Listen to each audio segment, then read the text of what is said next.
Hi, I'm Ernie Shimizi, and welcome to WVVH-TV's coverage of the U.S. Open preview here at the Shinnecock Hills Golf Course.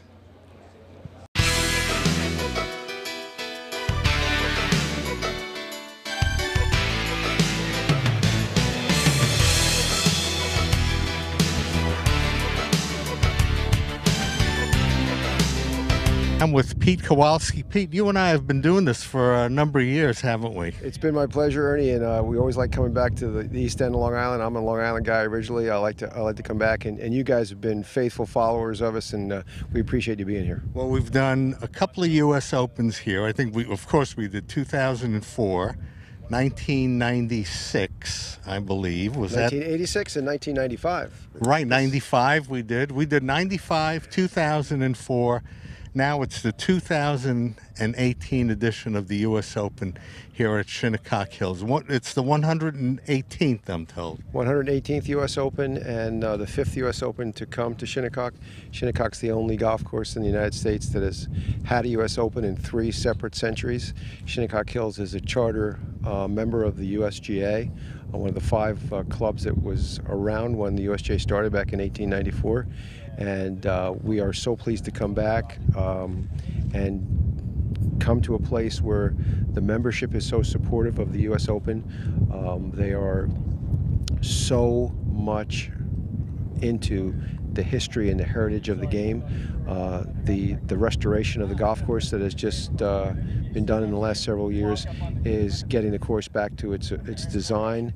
And that was at their behest. It wasn't at the USGA on behalf of the U.S. Open. But we gladly said that's a great idea, and we think that the 156 of the best players in the world will experience that live and in person come in June. Well, this particular course was one of 5 founding members of the USGA, the organization that you work for, and which was the proud persons of groups that really take care of what U.S. golf is all about. Yeah, and we're much more than the championships. Ernie, we have many initiatives within the USGA that help support the game and help grow the game. We have junior initiatives. We have initiatives such as Play 9, which is a way to get more people to play more golf. But there's a lot of places that we touch the game, including, really importantly, what we're standing on. The grass that's grown on the golf course is something that the United States Golf Association has been big on since the 1920s.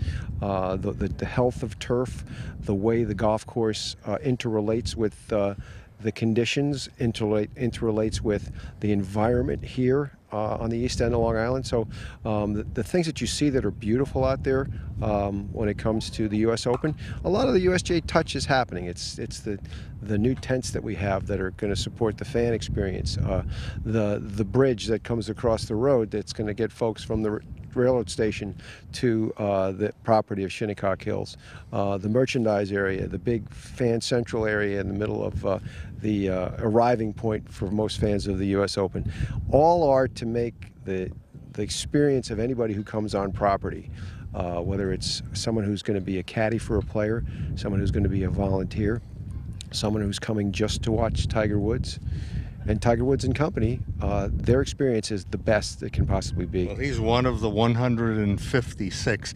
As we pan around here, we want to show our viewers, this is the famous clubhouse designed by Sanford White, one of the first to be built in the golf experience. It is the quintessential golf course clubhouse in the United States. I think even folks who might not know golf too well, if they saw this clubhouse, they might say that's Shinnecock. And as a volunteer in my time before I served a full-time staff of the USGA, someone gave me a picture of the clubhouse from the 1986 U.S. Open with Greg Norman hitting an approach shot into the 9th green, and the clubhouse was in the background, and that was in my room for a long time, and it was before I started working for the USGA. So it was an inspiration, right? Yeah, it was, for sure. Pete, one look out, because you're expecting big crowds. I mean, ticket sales are over the top on this, aren't they? We still have tickets available. We'd like folks to come out, but just by the sheer removal of trees and what we've learned in our past U.S. Opens here at Shinnecock, the way fans can move around the golf course and get to points on the golf course is easier because of that tree removal and because of our intention of it's not just for the players, but folks who want to watch, they need to be able to move around. And since the last U.S. Open we had here, we now allow folks to bring their cell phones in and they can connect with each other. And there's a lot of social media driven around usopen.com that'll make the fan experience a lot more entwined with what's happening. They don't just have to say, where's this happening? What's going to happen next? They can pull up the U.S. Open app on their phone and they can find out exactly what's happening at that time. Well, come June 11th is our start, isn't it? The first day of competition is the 14th of June. 14th of June. Yeah. So the dates for the U.S. Open will be? Well, we have Monday, Tuesday, Wednesday practice rounds of, don't want to mess up the dates, but it's that Monday, Tuesday, Wednesday practice rounds for the U.S. Open, and then the first day of competition, the first round of the U.S. Open is the 14th of June. 14th through the 17th. through the 17th. Yeah. 14th through the 17th. And we will be, hopefully with good weather, we'll be finishing the U.S. Open on Sunday. We've got it. If not, you run into Monday. Well, we actually, as of this past fall, we decided we're going to have a two-hole playoff for the U.S. Open. It's not going to be the 18-hole playoff like we used to have. A little break from tradition, but we listened to our stakeholders, and folks wanted the champion to be crowned on Sunday, and that's the reason we made the switch to a two-hole playoff. Pete Kowalski, part of the USGA staff. You guys work 24/7. We were here last year, in fact, when preparations were underway and things were being done. And you're also in anticipation of 2026 is when you guys will be back. Yes. Here at the at Shinnecock Hills. Well, thank you. Continued success. We're looking forward to welcoming the USGA, the U.S. Open, to Shinnecock Hills, and we're very proud of you guys, and thank you for all you guys do for the community, because as a Southampton TV station, we realize a lot of what you're doing brings significant resources, and we welcome your being here. Well, the USGA is always pleased to come back to a place where it feels welcome, and we certainly feel welcome here on the East End. I think Shinnecock has its own aura. I look at Shinnecock and my first vision is kind of standing on 18 or 9T and looking up and seeing the clubhouse there. It is a great setting with the clubhouse sitting on the hill, and it's a great walk. It's like you're walking up a pyramid. You know, get to the top and you see everything from the top. It's a great setting. I'd never seen the golf course before. It's my first time to Shinnecock, and it was just magical. I fell in love with the golf course. It is literally one of my favorite courses. When I played in '86, even though I played horribly, I loved the golf course. And that's a pretty good sign that you like a course, if you don't even play well and you love the course. From day one, I love the setup and the feel of the course. Very old school, very natural. There's nothing contrived. It's just there, and it's set up beautifully. Shinnecock, to me, is the epitome of what a great golf course should be. I handled it very well until the scorecard was signed, and then the emotions flowed. Looking back, I'm very, very proud of what I did. To put that all together under that pressure, under those lights, I was very proud of winning the U.S. Open there. Winning at Shinnecock, a great golf course like that, tough conditions, will always be my proudest moment.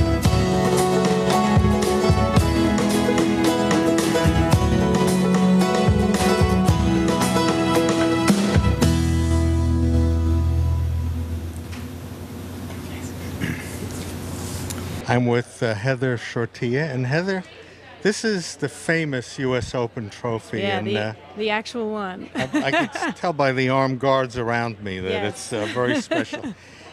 The history of this trophy, what it signifies, I mean, is extensive. And if you can maybe just give us a little bit of a look Sure, around. I'll take you on a tour. It's a fascinating piece of history here. It weighs 8.2 pounds. It's made of sterling silver. The angel on the top is actually the goddess of victory. It's Victoria, and she holds in her hand a Olympic wreath, and it's one of the Olympic rings that she has in her hand.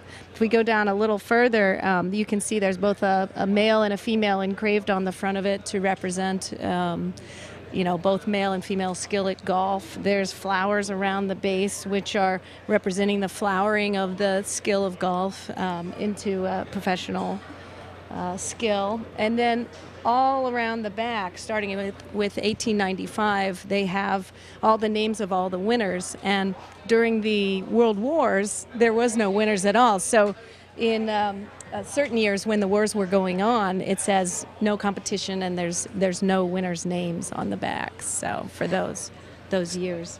Heather, how do they fit all of the names on the trophy? Oh, well, actually, they have all the winners so far, and there are room for 26 more winners before we have to figure out what's next for the trophy. So, if there hasn't been any decisions made, as far as I know, at this stage, as to how we get more names after 26 more can fit. But the Stanley Cup did add a new base. So, if I had to guess, that would be my guess. I know you know the answer to this question. The youngest person to be listed on this trophy? 1911, John McDermott. He was, how old do you think he was? What would be your guess? Oh, wow, 18. He was 19 years, Wow, 10 months, and 14 days. wow. And that was in 1911. The winners of the trophy actually was largely won by people from the UK up until 1911. So from 1895 to 1911, it was all mostly British winners. And this year's winner, 2018, will be able to take this trophy home with them? Yes, for 1 year, the winner gets to actually keep the trophy for 1 year and then returns it back for the next winner in the following year. Well, what a responsibility that is. It is. An interesting story. In 1947, the winner actually had it on display at a country club, and the country club burned down. So this is the second U.S. Open trophy. So, Wow. A lot of history, and when you think of trophies, this is an iconic one. Absolutely. Along with some of the other major sporting event trophies. But we wouldn't expect anything less. Thank you very much, Heather, and look forward to catching up at the Lexus Pavilion. This will also, for our viewers who come to the U.S. Open, you'll be able to see it firsthand. We're thrilled to be joined with Steve Malone, who's the county executive, Suffolk County executive here, and this is a big event for Suffolk County, isn't it, Steve? Oh, it's incredible. We couldn't be more excited to have the U.S. Open Championship back at historic Shinnecock Hills, one of the, founding member courses, one of the 5 of the USGA. So this is just a really extraordinary, special place for golf, for golfers, and for us in Suffolk County. Means a lot to the county, doesn't it? Yeah, I mean, Shinnecock Hills is really a jewel for our county. We have so many, the Hamptons and Fire Island and Wine Trail and beautiful beaches and parks. But Shinnecock Hills really sticks out as a really special part of our county, our island. And for golfers, it's a special place. So we know that they're going to have a great event. And for us, it's a huge shot in the arm, economic stimulus. So we're excited about that, too.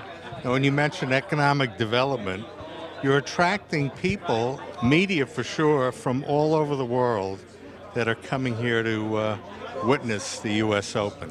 Yeah, it's always amazing to come here. Every time I come, another thing has been built. It's like building a little city here. And, you walk into the media tent that's under construction, and it's like hundreds of seats for media. They come from all over the world. And to have that attention on Suffolk County and our region is just tremendous. And it's just a way for us to highlight what a special place this is. Because, of course, we always want people to come back as tourists. And, we want people to come and live here. We want businesses to move here. So, it's all positive in that respect. Suffolk County has led the way in so many initiatives. When you think of things that have happened worldwide that have been adapted by federal and state governments throughout, what an innovative county we have here, Suffolk County. Oh, there's no question. You know, you think about things that have happened here in our region, our connection to the aerospace industry and to aviation, and, you know, just history-making events that have occurred here.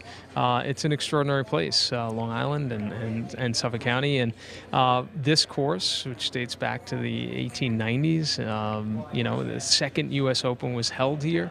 You know, it's just a very historic place and you know, historic event for golf. And so for Suffolk County, it's great for us to be able to highlight all the wonderful things we have here.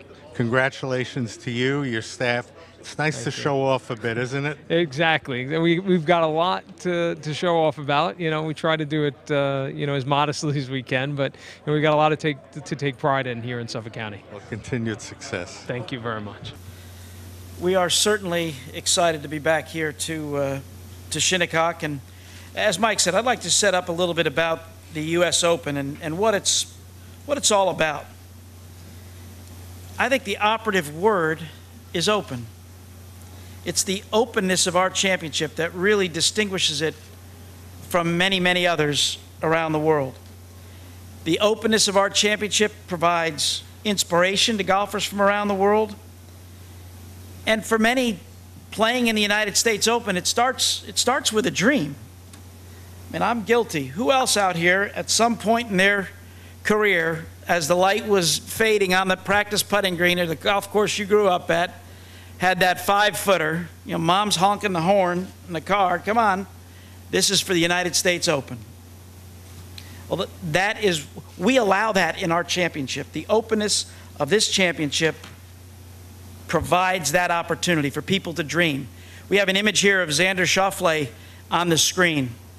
Xander came to the United States Open last year as the 378th ranked player in the world. Finished the year, after a 5th place finish at Erin Hills, in the top 25 in the world and was the PGA Tour Rookie of the Year. Dreams happen, they start at the US Open. But I think it's really important to note the openness of our competition. It doesn't compromise the quality of golf at our competition.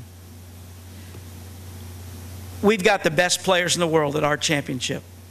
80% of the exempt players in our field, and we strive for a 50-50 representation between exempt players and places available through qualifying. 80% of those exempt players come from the top 60 in the world golf rankings.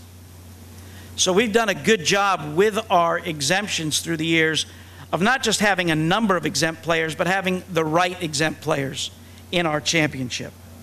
The strength of the United States Open field really lies in that balance between the openness of qualifying and the structure of our exemptions. We believe the United States Open has got one of the most diverse fields in all of golf. It's not just the elite players in the world, and you can see by some of the numbers on the screen, 23 different countries were represented at the United States Open in 2017. 11 of our past champions, 14 amateurs, 50 players played in the 2017 US Open, and it was their first United States Open experience. Where else does that happen in golf at the elite level? It started with the 9,000 plus players that had a dream, and it ends with the 156 players that ultimately get here to Shinnecock Hills this year. In 2017, Brooks Koepka won our championship. He played in his first US Open in 2012 as an amateur, having just finished school at Florida State University.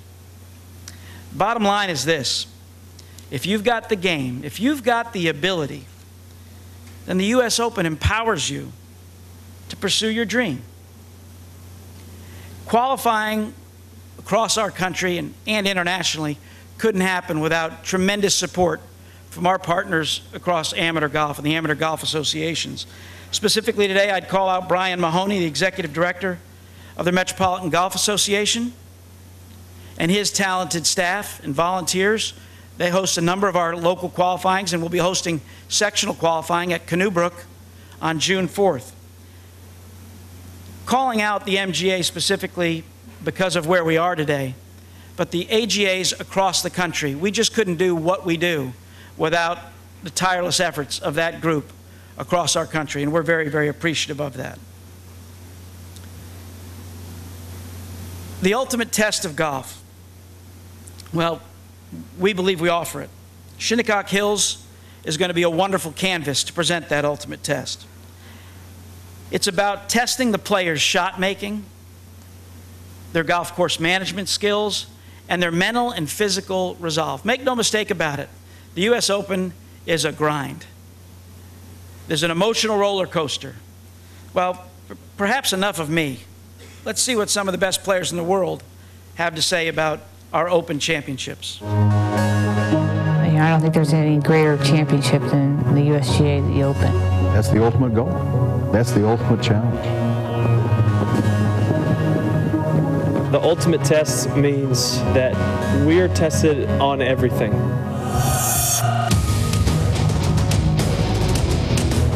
You're going to get tested your whole game. You know, you're going to have to show what you're all about. The US Open really prides itself on where a person has to hit all 14 clubs. The US Open is definitely the ultimate test in golf just because the course is definitely one of the hardest courses that we play all year. It's hard because it's a unique event we play. We don't play anything like it usually all year. It's who can stay more mentally focused for those 4 rounds. Your ability to handle adversity, to be able to ride momentum, all of those things kind of go into the ultimate test. Jeff, congratulations, Jeff Hall, and you've made your name here at the USGA, that's for sure. Well, listen, there's a lot of people pulling on the rope to make this happen. It's a big undertaking, but we are very, very pleased here 3 or so weeks out from the championship, and John Jennings, the superintendent here, and his team have worked tirelessly to get us to where we are, and we're in a really good place. So expectations have been exceeded. I think so. Now it's just time for us to do the right thing and perform in the way that we're capable of with presenting the golf course. And if we do this right, it'll be all about the best players in the world and how they played Shinnecock, and we can be off to the sidelines. Well, now it's show time, and it's going to be an amazing show. I know there are going to be 156 individuals have been... will be in the field, that's right. Will be in the field. Could we give a couple of names for our viewers so that they could have a little bit of a... Well, including some locals from Long Island. All the names, the top names in the world are going to be here. There's no doubt about that, whether it's Justin Thomas, who's the new #1, our defending champion, Brooks Koepka, is now back from injury, and we're delighted to see Brooks coming back to defend his title. But you're right, qualifying is also going on, and we try to strike a balance between exempt players and players coming through qualifying in a 50-50. So about 78 players will earn their way here. Some will have to go through two levels of qualifying, the local and sectional, but sectional qualifying will be taking place June 4th.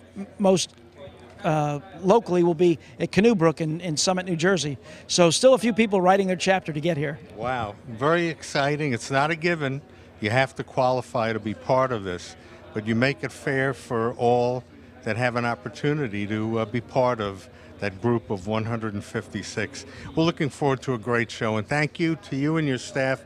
We hope Southampton has been hospitable to you. We're the local TV station here, and we really value having the USGA here in Southampton. You're very welcome. Great hosts, and we're excited to bring the United States Open back to Shinnecock Hills. It's so wonderful to catch up with Ann Liguori, and you are the premier broadcaster at FAN and the other entities that you work for golf, for sports. Thank you. It's such a thrill to catch up with you, and she's a Southampton resident.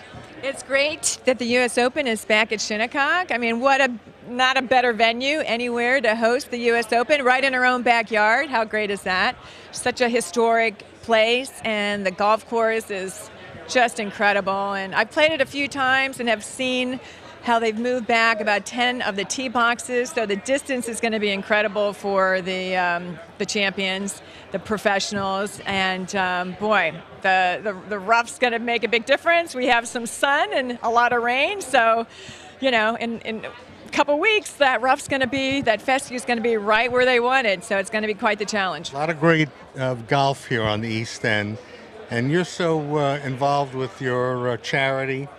You host a number of events in support of your charity. Could we talk about that? Oh, thank you for mentioning, yes. The 20th Annual Ann Liguori Foundation Charity Golf Classic is Monday, June 4 at Atlantic Golf Club, and that benefits cancer research and cancer prevention. I can't believe it's been 20 straight years.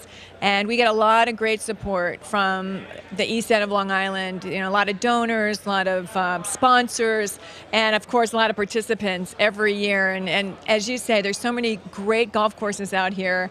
We've had the course, the tournament at Maidstone, we've had it at Friars Head, we've had it at West Hampton Country Club, Hampton Hills, Sabonic, the Bridge. And, you know, there's just so many. So we're really looking forward to going to Atlantic Golf Club in Bridgehampton this year, and as you say, this is golf paradise. Well, we love you at Hamptons TV. You did a show for us. I did, sports interview. And also you did a big tennis event that we had once that was quite interesting. We were trying to bring tennis back That's to... right. Well, we that should was do wonderful. more out We'd here. love We to. love your station. I love you guys. You're the best. You're everything that the East End represents. And I'm so happy for your success. We feel likewise. All the best to you, Ann. Thank you so much. So good to catch up with Bob DiStefano. Bob, you're a pro from Shelter Island, and here you are at Shinnecock. What a day, huh? It's unbelievable. Unbelievable. This place is immaculate. It's everybody's having a good time here at the media center. Some of these guys that swing from the media look like they're pros, for God's sakes. Yeah. No, it is. It's true. The media is invited to play. As you and I are standing here, a number of people are out enjoying the course, but we're enjoying the course also. And as a pro, could you give us a little bit of a view of what your take of the Shinnecock course looks like? Well, there's, as I said earlier, that I applied for this job in 1962. And Don McDougal got it, and Don stayed here 45 years. And I stayed in Shelter Island for 50 years. But this course has always been, you know, back 45 years ago, we didn't think of it the way we do today because we didn't really start thinking of it as a great golf course until 1977 when they had the Walker Cup here. That's right. But since then, it's, you know, this is like the fourth Open. This is the place, and they had the Walker Cup again here a few years ago. Right, we covered that. As a pro, I mean, they you had the Walker Cup at the National too. Yeah. As a pro, you cover events like this, and I mean, a golf course is part of your life. You report to work every day at a golf course. Right, but I retired 6 years ago, even though I still teach the high school golf team, and I write a new sports column for the paper.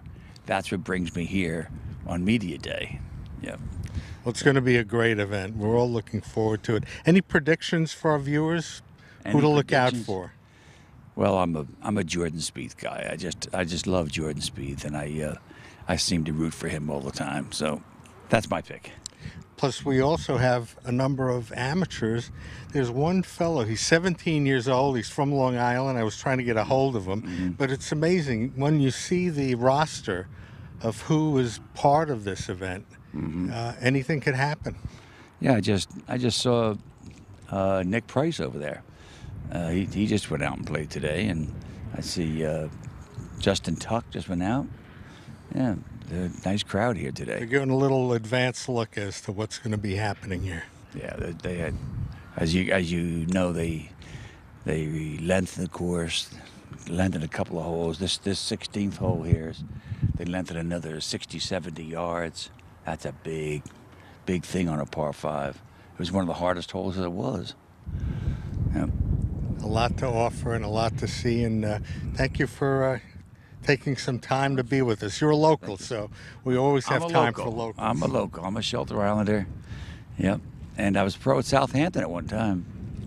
I was a pro right next door.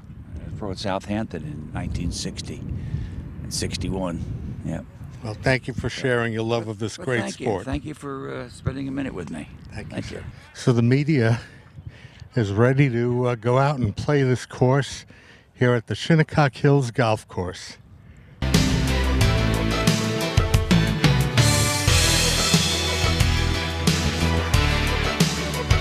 If you'd like more information, please visit usopen.com.